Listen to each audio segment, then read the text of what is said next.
You know what's bare? Part of the wall behind me. You know what's not bare? Joseph Francis's Mojo Art Studios custom sayas. What's up everyone? Welcome back to the channel. A bit of a change of scenery. Now what I mean by most of this wall is bare is because we are in the Francoello's new YouTube studio. Sounds weird when I call myself the Francoello. Francoello's YouTube studio. So I'm still putting things up behind me. This will be the new space of the videos for my reviews, my demos, my unboxings, my head-to-heads. So welcome. Now today is all about Joseph Francis, who is the owner and creator and artist behind this incredible company called Mojo Art Studios. Now, not only does he create the saya for you, but he also creates these custom art pieces that are completely unbelievable. Hi, I'm Joe from Mojo Studio, located in the North Fork of Long Island. And I'm the owner and artist here where I design original and custom artwork for chef knife covers, aka sayas. As a chef with an artistic background, I always drew and painted on my sayas, and in my free time last year, I thought this could be something cool and tried to bring it to others out there, and hopefully they enjoy it too. And when Frankie asked me to do his saya and what he wanted specifically, I was all in. And I used a mix of digital cropping and paint and visual layering with vinyl, and it came out pretty good. I liked it, and I hope you enjoy it, Frankie. And if you like what I do and want a free template and consultation for your own design, you could send me a message at Mojo Studio Art on Instagram, or try me out on my online store and shop around at www.mojostudio.net. That's about it. Thanks and happy holidays, everybody. Now, a few weeks prior to Joseph Francis contacting me, I had Jose from Knife Cover Saya, and that was the very first time that I gave specifications in terms of a schematic for a knife that I wanted a saya built for without ever having to send the knife in. And I did the same exact thing with Joseph Francis. The difference is, Joseph did say, and I quote, "I'd like a challenge." And I thought, if you want a challenge and you want to make a saya for me without the knife, I think I have the challenge just for you. As you know, one of my new favorite knives, if not my favorite knife right now, this beautiful 230mm Kiritsuke from Isamitsu. That video is up here if you haven't watched it yet.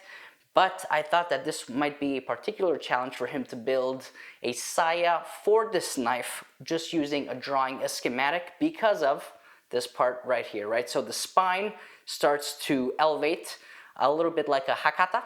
And what that means is when I'm giving him the measurements of, say, the spine to heel, he's not just drawing a straight line anymore for the schematic, because at some point it starts to deviate from the parallel and it starts to go up. And so I tried to give him, as you can see on screen, as many measurements as possible. Of course, it's something that's a little bit hard to do. And then the other specification I gave him, at least one of them, is I said, "Joseph, I want this knife to be something really special, and that represents my relationship with the Isamitsu boys. And because we're kind of brothers of sorts, of course from different mothers, I thought, I don't know why, I was feeling really something quirky. And to me, that something quirky ended up being Michelangelo's work of art, The Creation of Adam. I just thought this part right here where they touch fingers, just the fingertips, was very, very cute. And I'm like, that cute bond, maybe that's what I got with the Isamitsu boys." And then I told him, you can do whatever you want with the other side. You have artistic, creative output. And so when I received this saya, I was super impressed. First of all, the packaging. I like that the saya came in this super cool little felt pouch with his logo. I love when people are on point with their branding. Same thing for the mailer envelope, actually. Right here, logo here. And then if that's not enough, if I couldn't remember that the name of his company was Mojo, well, there was this beautiful sticker, which I need to find a place to put.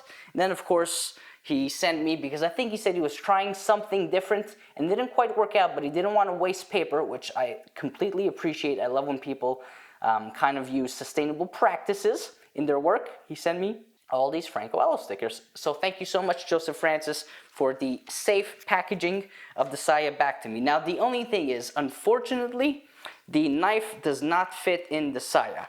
Now, you know, I feel bad. I gave him a challenge. Maybe I mean, it was a big one, especially without the knife. But it starts to, yeah, it starts to not fit right here. So what that means is I will be finding another use for this saya. It won't fit the Kiritsuke, but the good news is because this is, you know, if you take a look at the saya itself, it's a pretty generic shape of sorts, right? As you can tell too, clearly there wasn't enough elevation for that spine starting to kind of creep up. But what that means is it should maybe fit some of my other Gyotos around 230, 220, 210. So this is not a product that is lost or that is going anywhere except in my studio. I will cherish this piece because it is absolutely great. The amount of detail that he's able to get in his artwork is insane. And of course, when I gave him creative output, how could I not be happy with basically this Kino Arshiba inspired artwork? Truly amazing. You can tell that he does a lot of research. He doesn't just take an idea and go with it. He goes on the famous best library in the world, the internet, Googles things, and makes sure that all his elements, his color schemes, that everything kind of just works as a unified piece. And speaking of unification of pieces, this saya pin I also really like because what he did, if you can see it here, is it's the same color as the Michelangelo print, so it blends right in.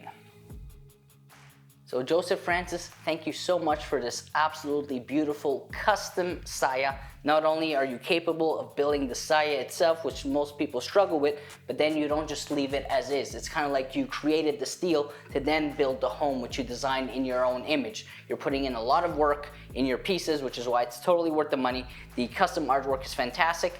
Personally, just because I'm someone who's very tactile feeling, right? I'm very anal when it comes to how things feel in hand. I love that it has a bit of a glossy finish, but I would go maybe a little bit deeper on that glossy finish just so that it gives it more shine and you never feel really any of the textures. Otherwise, Joseph, this is a fantastic piece. I can't wait to adorn it for the rest of my life.